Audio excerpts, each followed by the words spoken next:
আর কয়দিন পরে আপনার রাস্তাঘাটে ভিড় চলাচল করা যাবে না, ঈদের বাজার শপিং করতে হবে, জামা কাপড় ক্রয় করতে হবে, দামি দামি পোশাক নিতে হবে। এই জন্য আপনার সমস্ত মলগুলো আপনার বুকিং থাকছে, রাস্তাঘাট জাম থাকছে। কিন্তু তুমি কি একবার স্মরণ করেছো বোন, হে আমার ভাই, একবার স্মরণ করেছো সেই 600 টাকার কাপড়, সাদা কাপড়ে তোমাকে কাফন পরিয়ে কবরে কবরস্থ করা হবে, কবরে কবরস্থ করা হবে। তুমি নিয়ত করলে 20 রোজায় একটি সুন্দর সুন্দর চকমকে জামা ক্রয় করবে, আর 19 রোজায় তোমার ইন্তেকাল হয়ে গেল, জামা ক্রয় করে তোমার আলমারিতে ভরা থাকলো, নতুন 600 টাকার কাফন কিনে তোমাকে কবরস্থ করা হলো। আর যদি তুমি আজকের দিনে 1000টি টাকা, 2000টি টাকা, 5000টি টাকা আল্লাহর ঘরে জমা করে দাও, মা বোন, যদি তুমি 100 বছরের পরেও মারা যাও, এই টাকাটা তোমার জন্য সাদকায়ে জারিয়া হয়ে কবরে নেকি পৌঁছাতে থাকবে। ভাই বাবজি, তাই আপনাদেরকে আমি এই কথাটি বারবার করে বলতে চাই যে আপনারা দেরি করবেন না, মোহাব্বতের সঙ্গে আপনাদের দানগুলোকে পাঠাতে থাকুন। কিছুক্ষণ কোরআন হাদিসের কথা আমি আলোচনা করব, তারপর ইনশাআল্লাহ আপনাদের দানের দোয়াটা আমি করব। চিন্তার কোনো অবকাশ নেই, আপনারা আসুন, অবশ্যই মন প্রাণ খুলে হৃদয়ের ভিতর থেকে আপনাদের মূল্যবান উপার্জিত সম্পত্তি ব্যয় করবেন। কারণ এটি রমজান মাস, রহমতের মাস। এই মাসে যদি আপনি 1 টাকা দান করেন, অনেকে বলে 70 টাকা সমান নেকি। জি না, কত টাকার সমান যে আল্লাহ নেকি দেবে আল্লাহই ভালো জানে। পুরো রহমতেরই তো মাস এটা, রহমতের দরজা আল্লাহ তাবারক ওয়া তাআলা খুলে দিয়েছে, নাজাতের মাস, ক্ষমার মাস। আল্লাহ তাবারক ওয়া তাআলা ইচ্ছে হলে, তার মন চাইলে 1 টাকায় আপনার জীবনের সমস্ত গুনাহ মাফ করে দিতে পারে, আল্লাহ তাবারক ওয়া তাআলার ইচ্ছা করে, আল্লাহকে রাজি করতে পারলেই। তাই আপনাদের উদ্দেশ্যে বলি, আপনারা দেরি না করে, ঘুমিয়ে না থেকে মন প্রাণ খুলে আপনারা আসুন। এই মাসকে পেয়ে আল্লাহ তাবারক ওয়া তাআলা কত আনন্দিত হন শুনুন। আল্লাহর নবী বলেন, ইদা দাখালা রমাদান, যখন তোমাদের নিকট রমজান মাস আসবে, ফুতিহাত আবওয়াবুর রাহমা, আল্লাহ তাবারক ওয়া তাআলা তোমাদের জন্য আসমানের দরজাকে খুলে দেন। ফুতিহাত আবওয়াবুস সামা, তোমাদের জন্য আসমানের দরজাকে খুলে দেন। অফুতিহাত আবওয়াবুর রাহমা, এবং রহমতের দরজা খুলে দেন। অসুলসিলাতিশ শায়াতিন, এবং সীমা লঙ্ঘনকারী শয়তানদেরকে শিকল দিয়ে বেঁধে দেন। এবার আপনার প্রশ্ন জাগবে, আল্লাহ যদি শয়তানকে বেঁধেই দিলে, তো আমি এই যে ল্যাপের তলে বসে বসে ঘুম পাচ্ছি, মৌলভী সাহেব দান দান করে চিল্লাছে, আমি যেছি না কেন, আমি রোজা রাখছি না কেন, নামাজ পড়ছি না কেন? ভাই, একটা কথা মাথায় রাখবেন, এটা হচ্ছে আপনার স্বভাব। 11টি মাস যে গতিতে আপনি চলেছেন, এই চলনে শয়তান এমন করে প্যাডেল মেরেছে আপনাকে যে 1টি মাস স্বভাবে চলে যাবে, 1টি মাস এই স্বভাবে আপনার কেটে যাবে। মানুষ যখন সাইকেল চালায়, তখন আপনার একসঙ্গে যদি 5, 6, 7 প্যাডেল মারে, তো আর 2-4 প্যাডেল না মারলেও কিছু পথ যাওয়া যায়, ঠিক কি না? যাওয়া যায়। অনুরূপ শয়তান এদের দিলে এমন করে মোহর মেরেছে, এমন করে প্যাডেল মেরেছে, এই 1টি মাস 11টি মাসের মতো গুনাহও করবে, আপনার হারামও খাবে, নামাজও পড়বে না, গিল্লা গিবতও করবে, আবার বড় কথা বলবে কি যে শয়তানকে যদি বেঁধেই দিলে তাহলে আমি পরিবর্তন কেন হলাম না। জি ভাই, এই 11টি মাসের স্বভাব আপনাকে গ্রাস করেছে, কিন্তু আল্লাহ তাবারক ওয়া তাআলা এই মাসে রহমতের দরজা খুলে দেন, এই মাসে জান্নাতের দরজা খুলে দেন, এই মাসে পাপের দরজা বন্ধ করে দেন, এই মাসে শয়তানদের বেঁধে দেন, এই মাসে জাহান্নামের দরজা বন্ধ করে দেই। সম্মানীয় উপস্থিতি, তাহলে এই মাসকে আল্লাহ তাবারক ওয়া তাআলা পেয়ে কত খুশি, কিন্তু আমরা এই মাসকে পেয়ে খুশি নই, এই মাসকে নিয়ে আমরা এত আনন্দিত নই, এই মাসকে আমরা মূল্যায়ন করতে পারলাম না। অথচ এই মাসের প্রতিটা পয়েন্টে, প্রতিটা মিনিটে, প্রতিটা সেকেন্ডে চাইলে আপনি নেকি সঞ্চয় করে নিতে পারেন, নেকির পাহাড় জমিয়ে নিতে পারেন আপনার ইচ্ছা হলে, কিন্তু আমরা এই মাসকে মূল্যায়ন করি না। আল্লাহর নবী বলেন, সাহাবীটির নাম হযরত আবু হুরায়রা রাদিয়াল্লাহু তাআলা আনহু বর্ণনা করেছেন। আল্লাহর নবী বলছেন, মান সামা রমাদানা ঈমানাও ওয়া ইহতিসাবা গুফিরা লাহু মা তাকাদ্দামা মিন যামবিহি ওয়া মান কামা কিয়ামাল লাইলি গুফিরা লাহু মা তাকাদ্দামা মিন যামবিহি। আল্লাহর নবী বলছেন, যে ব্যক্তি নেকির আশায় মান সামা রমাদানা ঈমানাও, যে ব্যক্তি নেকির আশায় ঈমানের সঙ্গে ইহতিসাবের সঙ্গে ঈমানাও ইহতিসাবা, ঈমানকে সঙ্গে নিয়ে ইহতিসাবের সঙ্গে রমাদান মাসের সিয়ামকে রাখবে, আল্লাহ তাবারক ওয়া তাআলা তার জীবনের ছোট ছোট গুনাহকে মোচন করে দেবে। ওমান কামা কিয়ামাল লাইলি গুফিরা লাহু মা তাকাদ্দামা মিন যামবিহি, যে ব্যক্তি রমজান মাসের তারাবির নামাজ পড়বে, কিয়ামুল লাইল পড়বে, গুফিরা লাহু মা তাকাদ্দামা মিন যামবিহি, আল্লাহর নবী বলছেন তার জীবনের ছোট ছোট গুনাহকে আল্লাহ মোচন করে দেবে। তবে শর্ত দুটি, ঈমানাও ওয়া ইহতিসাবা, দুটি শর্ত, ঈমান আর ইহতিসাব। এখন মসজিদে ইমাম সাহেব দোয়া শুরু করেছে, হে আল্লাহ এই রমজান মাসকে পেয়েছি, আমরা যেন সকলেই ভালোভাবে রোজা রাখতে পারি। আজকে 7টি রোজা পার হয়ে 8টি রোজার দিবাগত তারাবি আমরা আদায় করেছি, তুমি আমাদের সকলের গুনাহকে মোচন করে দাও, সকলের গুনাহকে ক্ষমা করে দাও। এইভাবে ইমাম সাহেব দোয়া করছে।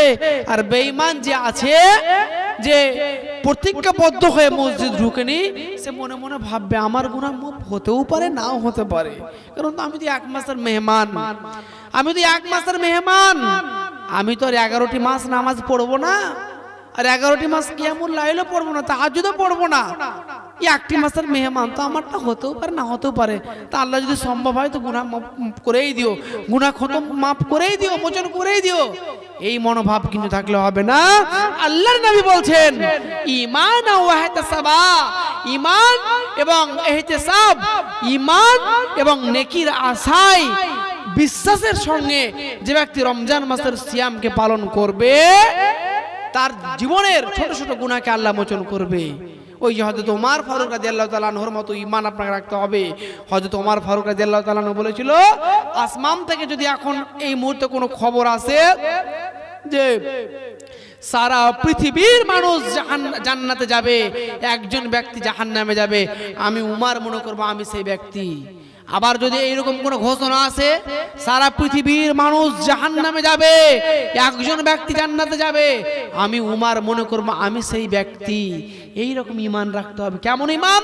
আমার গুনাহ মাফ হবেই হবে, আমার রমজান মাসের রোজা কবুল হবেই হবে, আমি আমার জীবনের পরিবর্তন ঘটাবই, আল্লাহ আমাকে পরিবর্তন করবেই, হবেই আমি পরিবর্তন, এই চিন্তা রাখতে হবে। হবে নয় হবেই, পরিবর্তন করব না করবই, আল্লাহ কবুল করবে না করবেই, এই সেন্টেন্স মনোভাব মনোনিবেশন যদি আপনার দিলের মধ্যে থাকে, তাহলে আপনি সাকসেস কামিয়াব, নচেত নয়।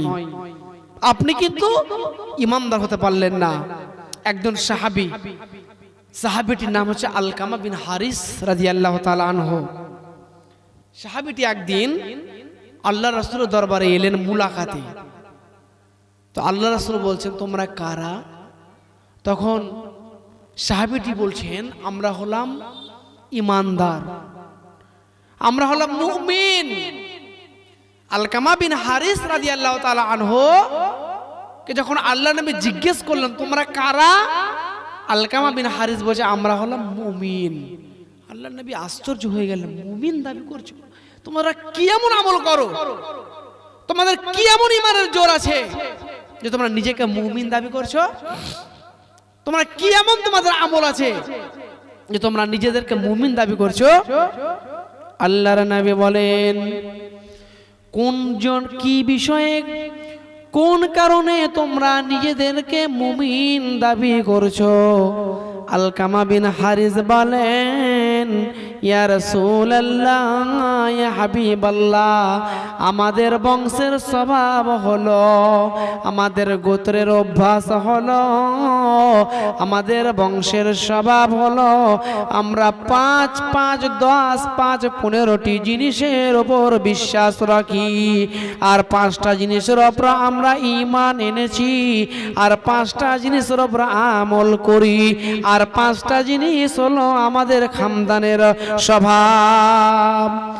আল্লাহর নবী বলেন, আলকামা বিন হারিস, কি জিনিসের উপর তোমরা ঈমান এনেছো এবং কোন জিনিসের প্রতি আমল করো, আর তোমাদের বংশের কোন এমন স্বভাব 5টি আছে বলো?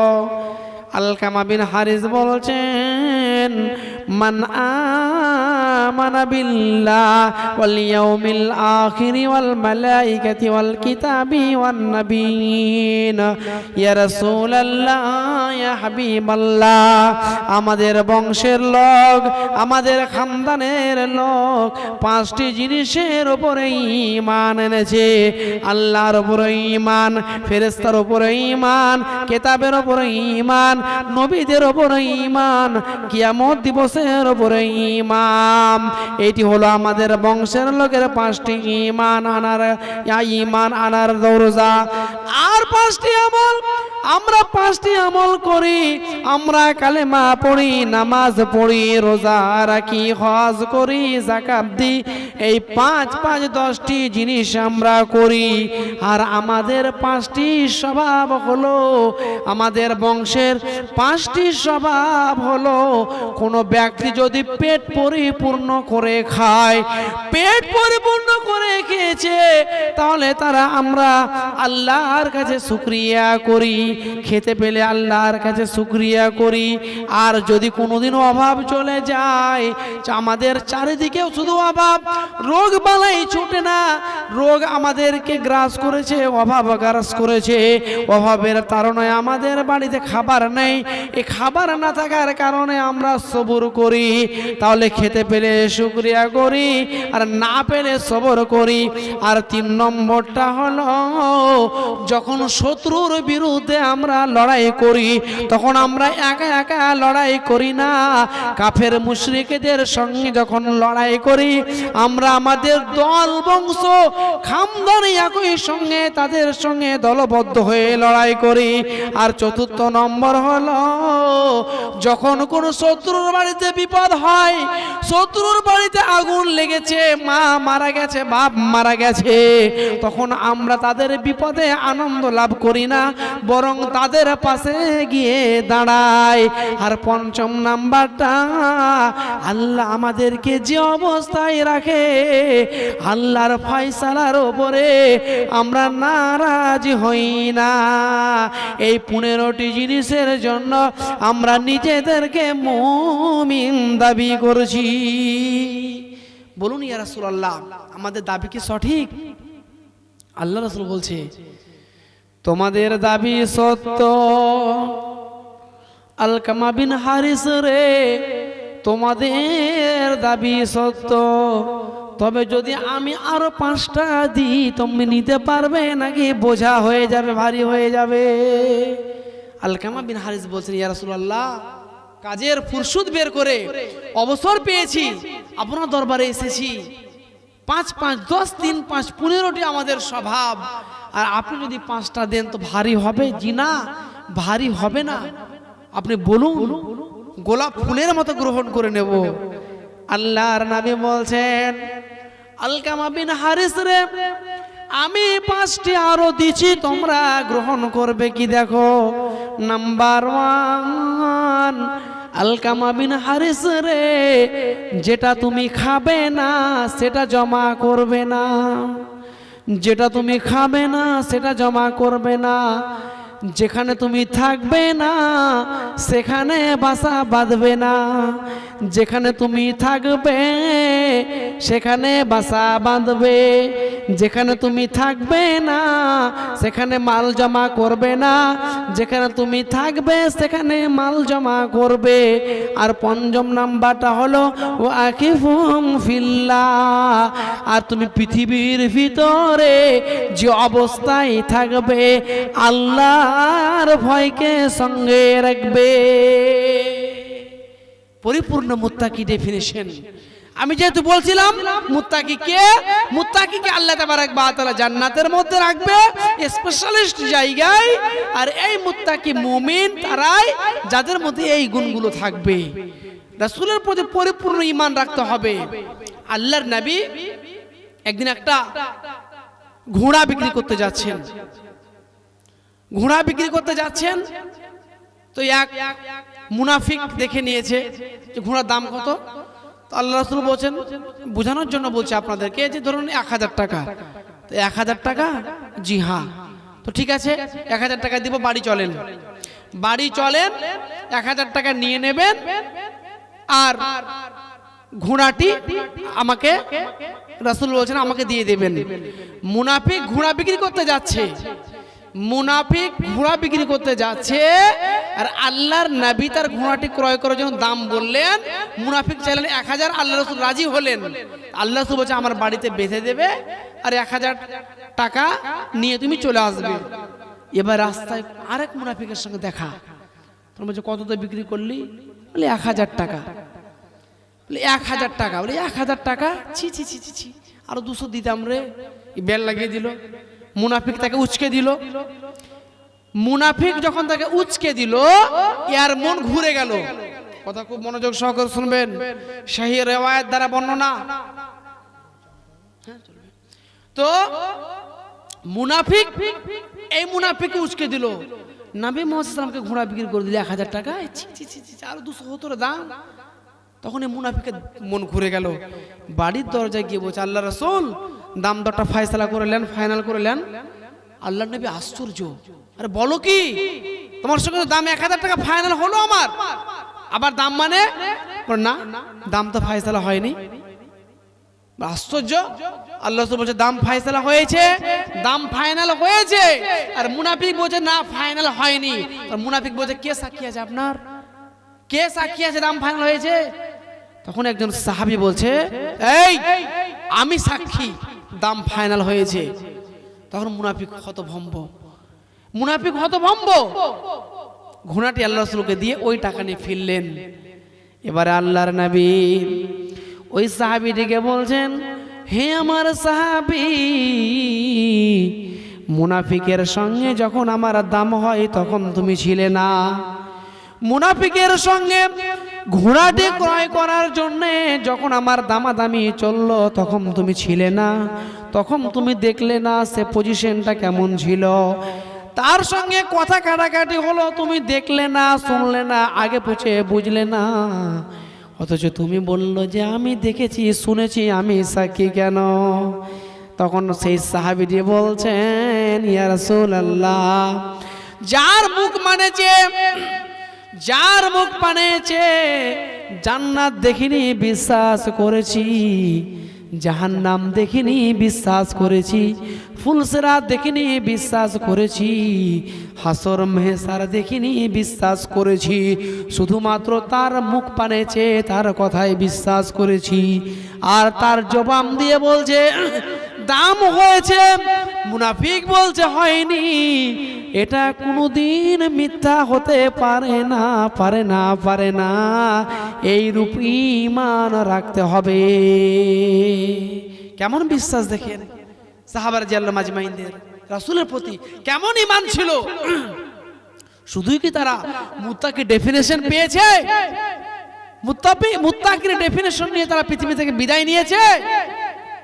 তাদের কি তামান্না, তাদের কি বিশ্বাস যে নবীর কথায় জান্নাত বিশ্বাস করেছি, জাহান্নাম বিশ্বাস করেছি, ফুলসিরাত বিশ্বাস করেছি, মেহসার বিশ্বাস করেছি, দোজখ বিশ্বাস করেছি, নাবী বলছেন দাম হয়েছে, আর মুনাফিক বলছে হয়নি। এটা হতে পারে?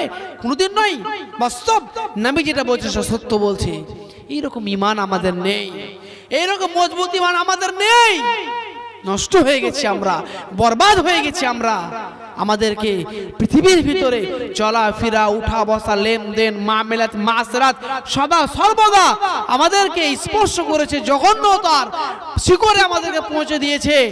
আমরা সদা সর্বদা নোংরা, বেহায়াপনা, জঘন্য কাজকে আমরা সাপোর্ট করে করে চলেছি, কিন্তু আমাদের জীবনে কোনো পরিবর্তন নেই।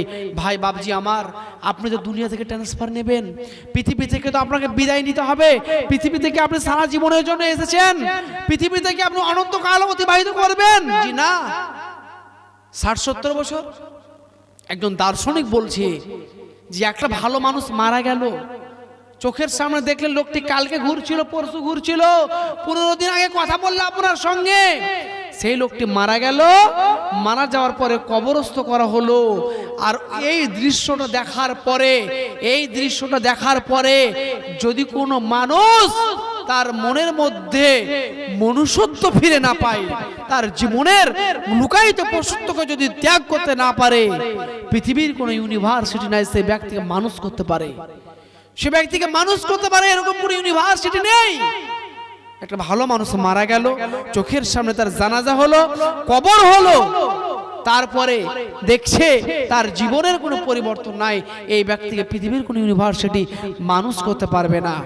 আল্লাহ রাসূল একটা চতুর্ভুজ অঙ্কন করলেন, 3টি দাগকে সমান করলেন, আর একটি দাগকে একটু লম্বা বেশি টানলেন। সাহাবারা রাদিয়াল্লাহু আজমাইনদেরকে বলছে, হে সাহাবারা, তোমরা দেখো এই 3টি দাগ হচ্ছে মানুষের তোমার আয়ু, মানুষের এটা হচ্ছে সময়, আর একটি দাগ বেড়ে চলেছে, এটা হচ্ছে মানুষের আশা। মানুষ পৃথিবীতে বেঁচে থেকে মানুষ চাইবে ব্যবসা একটা আছে, 2টো বাড়াবো, 3টে বাড়াবো, বাড়ি একটা আছে, 2টো করব, ইনকাম করব, সুখে থাকবো, ব্যাংক ব্যালেন্স তৈরি করব।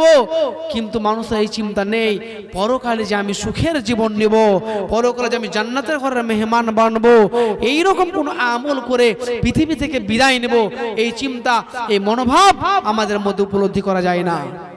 আমরা কে জানি না যে মসজিদ আল্লাহর ঘর, আর এই ঘরে যদি আপনি আমি সহযোগিতা করি, দান করি আল্লাহর হস্তে, আল্লাহ তাবারক ওয়া তাআলা তার বিনিময়ে আপনাকে জান্নাতে ঘর দান করবেন। নবী মুহাম্মদ সাল্লাল্লাহু আলাইহি ওয়াসাল্লাম বলছেন তার বিনিময়ে আপনি জান্নাতে ঘর পাবেন। কিন্তু আমরা কি জানি না? তারপরে আমরা আমাদের আনন্দের এসি লাগা ঘরে সুন্দর পালঙ্কের উপরে আমরা শুয়ে আছি, ঘুমিয়ে আছি, কিন্তু মসজিদ আল্লাহর ঘর, সে ঘরের সেবা করতে হবে, সে ঘরের সহযোগিতা করতে হবে, এই চিন্তা, এই মনোভাব আমাদের মধ্যে নেই। তাই ভাই বাবজি, মা বোন সকলকে আমি উদ্দেশ্য করে একটি কথা বলছি যে আপনারা আর দেরি করবেন না। এই গ্রামে অনেক সম্ভ্রান্ত ব্যক্তি আছেন, টাকা পয়সাওয়ালা ব্যক্তি আছেন, আল্লাহ আপনাদেরকে ধন মাল দিয়েছেন, আল্লাহ আপনাদের রুজি রোজগারে বরকত দান করেছেন। আমি দোয়া করি আল্লাহ আপনাদেরকে রুজি রোজগারে আরো বরকত দান করুক। কিন্তু আপনারা কি আছেন এই রাত্রি বেলায় 5000টি টাকা আল্লাহর গোলাম, কোন আল্লাহর গোলাম 5000টি টাকার একটা বান্দা কি আছেন মোহাব্বতের সঙ্গে যে আপনারা এগিয়ে আসবেন, এক কলম 5000 টাকা আর 1000 টাকা, 2000 টাকা, এইভাবে আপনারা আসবেন আল্লাহর হস্তে। যেহেতু মসজিদের উন্নতি কল্পে জালসা, আমাদেরকে লক্ষ্য রাখতে হবে সকলকে। অনেকে মনে করে যে নাহলে সকালবেলা এলাকায় মাইক তো সকালে আবার দেব, কিন্তু এই চিন্তা করবেন না। ভালো কাজ শীঘ্রই ভালো, সকাল পর্যন্ত আপনি বেঁচে থাকবেন কোনো গ্যারান্টি দেন? 5 মিনিট 1 মিনিট গ্যারান্টি দেন কোন মানুষ? আমি কেন, পৃথিবীর কোনো ব্যক্তি পারবে না। আপনি কিভাবে 10-12টি ঘন্টা বেঁচে থাকবেন গ্যারান্টি দিতে পারেন? ভাই বাবজি, ঘরটি হচ্ছে আল্লাহর। আমরা কিছুদিন আগে দেখলাম যে বাবরি মসজিদ আমাদের মুর্শিদাবাদের মাটিতে তৈরি হতে চলেছে, এটা নিয়ে নানা তর্ক বিতর্ক, সেদিকে আমি যাচ্ছি না। ঘরটি হবে আল্লাহর জন্য, ঘরটি হবে আল্লাহর জন্য। মানুষের যে একটা আবেগ, মানুষের একটা ভালোবাসা, কোটি কোটি কোটি কোটি টাকা দান করছে মানুষ। আমি বাংলাদেশে গেছি তো মানুষের একটাই কথা যে হুজুর আপনার বাসা থেকে বাবরি মসজিদ কত কিলোমিটার? এমন কোন জায়গায় দেখলে আমরা নরসিংদী, নাটোর, চাপাই, রাজশাহী, আপনার টাঙ্গাইল, জামালপুর, আপনার কিনা ময়মনসিংহ, এমন কোন ব্যক্তি নেই যে বাবরি মসজিদের কথা জিজ্ঞেস করছে না। মানুষের যেটা কত আবেগ, কত একটা ভালোবাসা, কোটি কোটি কোটি টাকা মানুষ দান করছে। একদিনে অ্যাকাউন্টে এত টাকা জমা পড়লো, বাধ্য হয়ে ঘোষণা করলেন যে আর আজকের টাকা আপনারা কেউ পাঠায়েন না। কিন্তু এইরকম আবেগ অনুভূতি আমি আমার পাড়ার ঘরটাই দেখাতে হবে। আমি লালগোলা থেকে আর ফরাক্কা থেকে মাপলাটা ইট বেঁধে নিয়ে গিয়ে প্রেম দেখালে হবে না, ভালোবাসা দেখালে হবে না। আগে আপনাকে আপনার ঘরটা দেখতে হবে, আপনার ঘরের মেরামতটা করতে হবে, আপনার ঘরের ফাঁকটা সলিউশন দিয়ে বন্ধ করতে হবে। আজকে বাবরি দখল করে নিল, এই জন্য আপনার আমার কলিজা ফেটে যায়, আঘাত লাগে মনে প্রাণে। আরে বাবরি দখল করে নিল, এমন সময় আসছে